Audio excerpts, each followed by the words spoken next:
1960 കേരളത്തിന്റെ നിയമസഭ കൂടുമ്പോൾ പ്രതിപക്ഷം എഴുന്നേറ്റ് നിന്ന് അന്നത്തെ ആഭ്യന്തര വകുപ്പിനോട് ചോദിക്കുന്നു, മുനമ്പം പ്രദേശത്തെ പാവപ്പെട്ട മത്സ്യത്തൊഴിലാളികളെ പി ടി ചാക്കോ നിങ്ങളുടെ പോലീസുകാർ കയ്യേറ്റം ചെയ്തില്ലേ എന്ന് ചോദിച്ചപ്പോൾ മുനമ്പത്ത് മത്സ്യത്തൊഴിലാളികളെ കയ്യേറ്റം ചെയ്തിട്ടില്ല.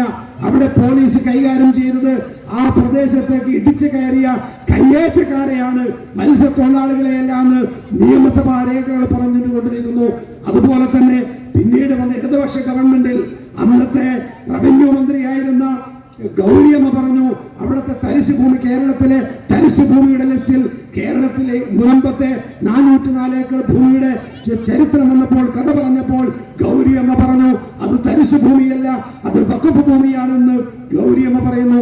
1971 തൊട്ടപ്പുറത്ത് പറവൂരിലുള്ള സബ് കോടതിയിലേക്ക് കയ്യേറ്റക്കാർ തങ്ങളെ ആക്രമിച്ചു എന്നും തങ്ങളുടെ ഭൂമി ഫറൂഖ് കോടതി കൈയടക്കുന്നു എന്ന് പറഞ്ഞുകൊണ്ട് പറവൂർ കോടതിയിൽ കേസ് കൊടുത്തപ്പോൾ പറവൂർ കോടതി പറഞ്ഞു it's not a gift deed, clear കട്ടായി പറയുന്നു ഇത് വഖഫ് ഭൂമിയാണ്.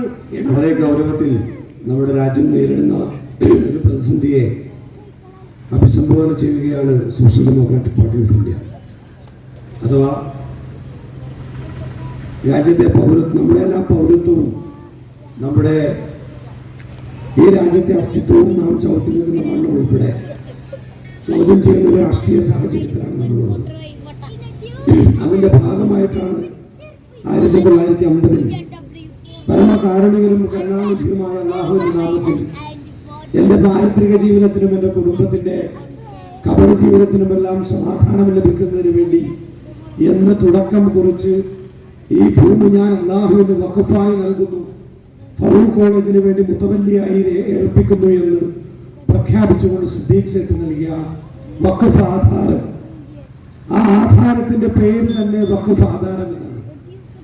സിദ്ദീഖ് സേട്ട് വിറ്റിരിക്കുന്ന ഒരുപാട് ഭൂമി വേറെയുണ്ട്. ആ ഭൂമിയിലൊന്നും ബിസ്മില്ലാഹിർ റഹ്മാനിർ റഹീം എന്ന് അദ്ദേഹം തുടങ്ങുന്നില്ല, വഖഫ് ആധാരം എന്ന് അദ്ദേഹം എഴുതുന്നില്ല. അങ്ങനെ എഴുതാൻ കേരളത്തിന്റെ രജിസ്റ്റർ സംവിധാനം അനുവദിക്കുകയും ഇല്ല. അങ്ങനെ 50 അത് വഖഫാണ് എന്ന് പറയുന്നു.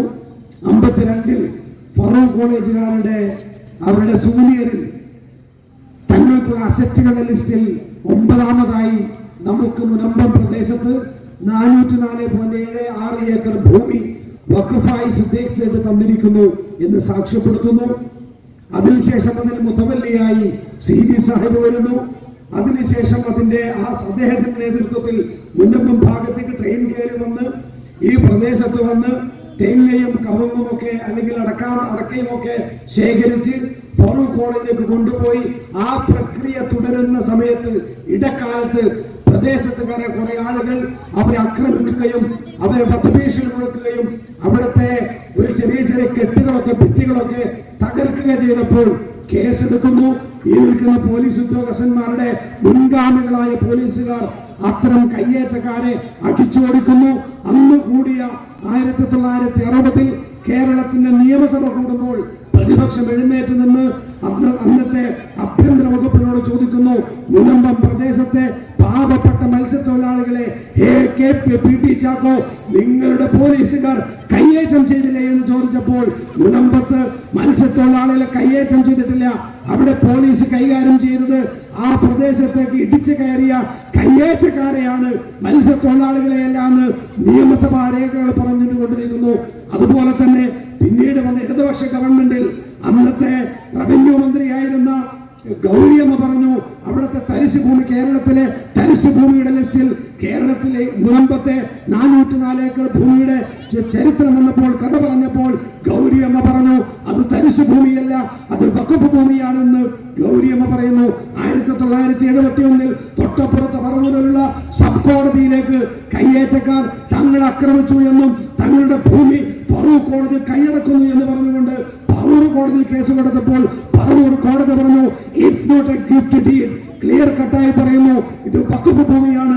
75 കേരളത്തിന്റെ ഹൈക്കോടതിയിലേക്ക് ഇതേ കയ്യേറ്റക്കാർ പറവൂർ വിധിക്കെതിരെ വീണ്ടും ഹർജി കൊടുത്തപ്പോൾ ഹൈക്കോടതി പറയുന്നു ഇത് ഗിഫ്റ്റ് ഡീഡല്ല, ഇത് വഖഫ് ഭൂമിയാണ് എന്ന്.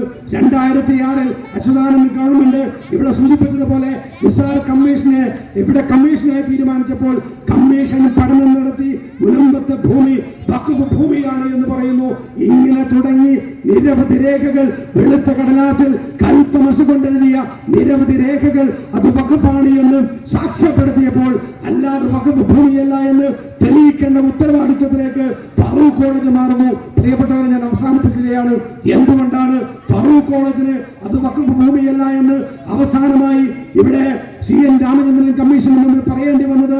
സുന്നജാൻ സാഹിബും അതുപോലെ തന്നെ അബ്ദുസലാം സാഹിബും ഉൾപ്പെടെ നിയമ പോരാട്ടം നടത്തി ആ കമ്മീഷന് മുമ്പിലേക്ക് വിരൽ ചൂണ്ടിക്കൊണ്ട്, വിനീതന ഞാൻ ഉൾപ്പെടെ വിരൽ ചൂണ്ടിക്കൊണ്ട് ചോദിച്ചു, കമ്മീഷന്റെ ടേംസ് ഓഫ് റെഫറൻസിൽ നിങ്ങൾ പരിശോധിക്കേണ്ട കാര്യങ്ങളിൽ ഏറ്റവും പ്രധാനപ്പെട്ടത് ആ ഭൂമിയുടെ നിലവിലവസ്ഥ പഠിക്കണമെന്നാണ്. ആ ഭൂമിയുടെ നിലവിലത്തെ അവസ്ഥ പഠിക്കണമെന്ന് ഗവൺമെന്റ് കമ്മീഷനോട് പറഞ്ഞു. എന്തുകൊണ്ടാണ് പറയാൻ കാരണം? രണ്ടാമത്തെ ഹിയറിംഗിൽ അവിടെ വന്നുകൊണ്ട് പള്ളിപ്പുറം പഞ്ചായത്തിന്റെ വൈസ് പ്രസിഡന്റ് രേഖാമൂലം ആവശ്യപ്പെട്ടത് 100 ഏക്കർ ഭൂമി പള്ളിപ്പുറം പഞ്ചായത്തിൽ റവന്യൂ ഭൂമി കയ്യേറ്റം നടത്തിയിട്ടുണ്ട്. അവിടുത്തെ ഭൂസമരക്കാർ ഇപ്പോഴും പറഞ്ഞുകൊണ്ടിരിക്കുന്നത് 300 ഏക്കറോളം ഭൂമി കടൽ കയറിപ്പോയി എന്ന. എന്നാൽ വഖഫ് ഭൂമിയുടെ അപ്പുറത്തും ഇപ്പുറത്തുമുള്ള നമ്മുടെ സുഹൃത്തുക്കൾക്ക് അപ്പുറത്തും ഇപ്പുറത്തും ഭൂമിയുണ്ട്. ഒരു തുണ്ട് ഭൂമിയിലേക്കും കടൽ കയറിയിട്ടില്ല. 650 കുടുംബക്കാർ ഞങ്ങൾ താമസിക്കുന്നു എന്ന് ആ പ്രദേശത്തുകാർ കഴിഞ്ഞ ആഴ്ചയും കമ്മീഷന് മുമ്പ് പറഞ്ഞപ്പോൾ സുന്നിദാൻ സാഹിബ് ഉൾപ്പെടെ രേഖകൾ ഹാജരാക്കുമ്പോൾ 170 കുടുംബം മാത്രമാണ് അവിടെ ഉള്ളത്. അഥവാ അവിടെ ആരൊക്കെ താമസിക്കുന്നു, ആരൊക്കെ വില കൊടുത്തു വാങ്ങിയ ഭൂമിയുണ്ട്, എത്ര ഏക്കർ കടലെടുത്തിട്ടുണ്ട്, എത്ര ഏക്കർ ബാക്കിയുണ്ട്. 2009 നടത്തിയ റീസർവേ പ്രകാരം 55 ഏക്കർ ഭൂമി നിലവിലവിടെ കാണുന്നതിൽ ഇപ്പോഴെത്രയാണ് ഭൂമി എന്ന് ചോദിക്കുമ്പോൾ സമരക്കാർ പറയുന്നത് ഒരു തുണ്ട് ഭൂമി പോലുമില്ല എന്ന. അഥവാ SDPI ഉൾപ്പെടെ ഇവിടുത്തെ നിയമ പോരാട്ടം നടത്തുന്നവരുൾപ്പെടെ കമ്മീഷനോട് പറയുന്നത് ആ ഭൂപ്രദേശത്ത് റീസർവേ നടത്തണമെന്നാണ്.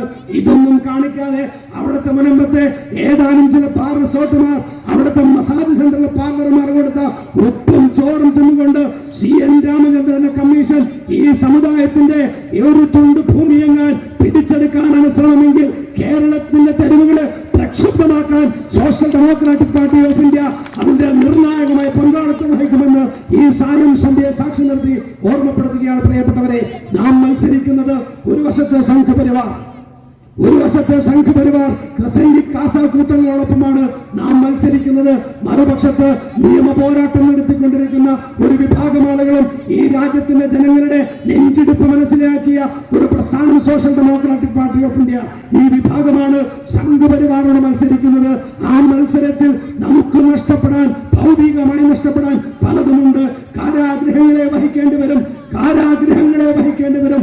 ഒരുപക്ഷെ മരണം പോലും നമ്മെ തേടിയെത്തും. ബഹുമാനപ്പെട്ട സുന്നജാൻ സാഹിബിനെ ഈ വേദിയിലെത്തിക്കൊണ്ട് ഞാൻ പറയട്ടെ, നിന്നെ വെട്ടിവെച്ച് കൊല്ലപ്പെടാ എന്ന് പറഞ്ഞ ഭൂമാഫിയകളുണ്ട്. അദ്ദേഹത്തോട് പറഞ്ഞിട്ടുണ്ട് നേരിട്ട്. ഞാൻ പറയുന്നത് വരും കാലത്ത് ഈ പോരാട്ടത്തിൽ മുന്നോട്ട് പോകാനാണ് ഞാനും നിങ്ങളും ഈ സായം സന്ധിയിൽ ഒരുമിച്ച് കൂടിയതെങ്കിൽ ഒരുപക്ഷെ സമാധാനപരമായ, ആശ്വാസപരമായ, സന്തോഷകരമായ രാവും പകലും നമ്മെ തേടി വരില്ല. മറിച്ച് രാജ്യത്തിന്റെ കാരാഗ്രഹങ്ങളോ സംഘപരിവാറിന്റെ ചട്ടലുകളാണ് നമ്മെ തേടി വരിക. അങ്ങനെ തേടി വന്നാൽ പോലും അത് ഭൗതികമായും പാരത്രികമായും ഒരു നേട്ടമാണ് എന്ന് വിശ്വസിക്കുന്ന ഒരു സമൂഹമായി ഒറ്റക്കൈയോടുകൂടി മുന്നേറാം എന്നോർമ്മപ്പെടുത്തുന്ന പ്രിയപ്പെട്ട ഞാൻ അവസാനിപ്പിക്കുന്നു. ജയ് ഹിന്ദ്, ജയ് സോഷ്യൽ ഡെമോക്രസി.